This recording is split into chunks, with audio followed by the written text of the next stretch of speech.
Ayan, malapit na matapos ang verano. Si Inday. Halos isang linggo na akong nahihilo siguro sa pagod at sa init.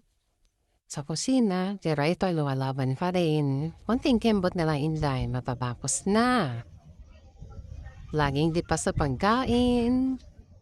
Laging straight. Laging sobra sa oras. Ang kaya ko kubrain ang lahat na yun. Diyos ko po. Pati ba naman sa restaurant, charity pa rin? My God. Kasi wala eh. Kulang sa tao. Pero, bahala na ng si Lord. Lord, bahala ka na po sa akin.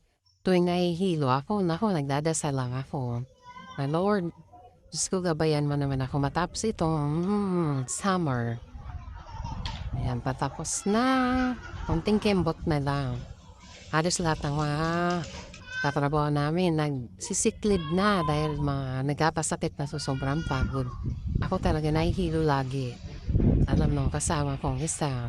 Yun, sabi niya, pag nahihilo ako, nasabi niya, sige mag-ano ka muna dyan. Kasi, pero nakapagtrabaho naman. Nakapagtrabaho pa naman, kahit nahihilo. Alam ko sa pagod lang ko, tsaka sa ingat sa init sa restaurant. Sa kusina. Ayan, sana okay ang lahat. Siguro next week, back to normal na yung ano namin, yung day off namin.